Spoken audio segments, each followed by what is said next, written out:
persatuan dan kesatuan wilayah serta tetap menghargai dan menghormati kebinekaan dalam setiap aspek kehidupan nasional untuk mencapai tujuan nasional. Singkatnya, bisa disimpulkan jika wawasan Nusantara merupakan pengertian atau pandangan kita terhadap Nusantara, Negara Kesatuan Republik Indonesia. Pertanyaannya adalah, kenapa wawasan Nusantara itu penting? Jadi, wawasan Nusantara itu sangat penting bagi Indonesia dan memiliki peranan yang penting untuk mewujudkan persepsi yang sama bagi seluruh warga negara Indonesia.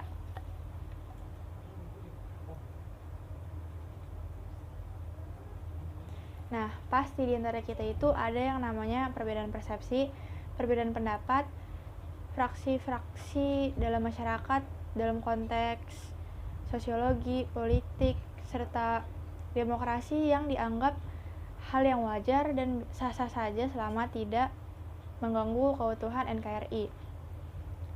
Oleh karena itu, pentingnya wawasan Nusantara dalam konteks NKRI adalah untuk menyatukan persepsi dengan tindakan mengenali, menyusun, dan menafsirkan informasi yang berguna untuk menggambarkan dan pemahaman negara kesatuan agar dapat mengembangkan kesadaran dan meningkatkan kemampuan bela negara di kalangan bangsa Indonesia.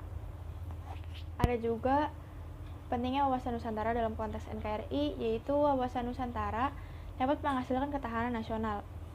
Jadi daya tahan yang kuat dalam suatu bangsa Indonesia itu dapat diwujudkan dalam kerjasama yang baik di dalam bidang ekonomi, bidang sosial, bidang politik, dan juga bidang budaya yang saling bekerja sama secara sinergis.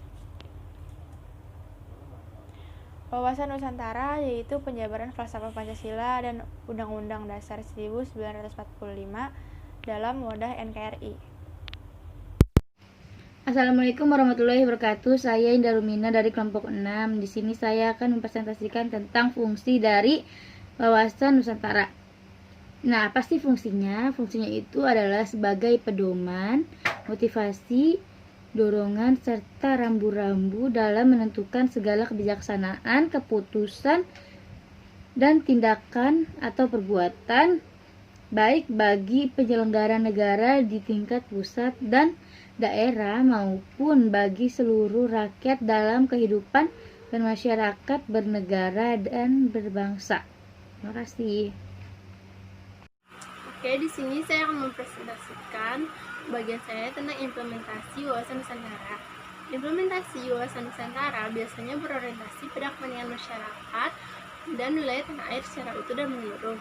Contohnya itu yang pertama, ada implementasi dalam kehidupan politik. Yang kedua, ada implementasi dalam kehidupan ekonomi. Yang tiga, implementasi dalam kehidupan sosial dan budaya. Yang keempat itu implementasi dalam kehidupan pertahanan dan keamanan.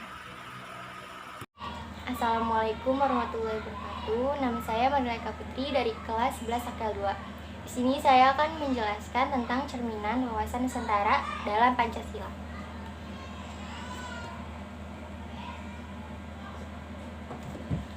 Nah, berikut ini poin uraian cerminan wawasan Nusantara dalam Pancasila. Nah, pada sila ke-1 yang berbunyi ketuhanan yang Maha Esa, yaitu wawasan yang menghormati kebebasan agama. Dan yang kedua, itu berbunyi kemanusiaan yang adil dan beradab, yaitu wawasan yang menghormati dan menerapkan HAM atau hak asasi manusia. Dan yang ketiga itu berbunyi Persatuan Indonesia, yaitu wawasan yang mengutamakan kepentingan bangsa dan negara. Lalu sila keempat berbunyi kerakyatan yang dipimpin oleh hikmat kebijaksanaan dalam permusyawaratan perwakilan, yaitu wawasan yang mengembangkan dalam suasana musyawarah dan mufakat. Dan yang terakhir ada sila kelima yang berbunyi keadilan sosial bagi seluruh rakyat Indonesia, yaitu wawasan yang mengusahakan kesejahteraan seluruh rakyat Indonesia. Assalamualaikum warahmatullahi wabarakatuh. Nama saya Jenia Slavetin. Saya dari kelompok 6.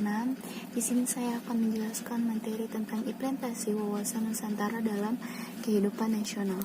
Wawasan Nusantara bisa menjadi cara pandang dan sikap bangsa Indonesia mengenai diri dan bentuk biografinya berdasarkan Pancasila dan Undang-Undang Dasar 1945. Dalam pelaksanaannya, wawasan Nusantara mengutamakan kesatuan wilayah dan menghargai kebinekaan untuk mencapai tujuan nasional. Terima kasih. Assalamualaikum warahmatullahi wabarakatuh.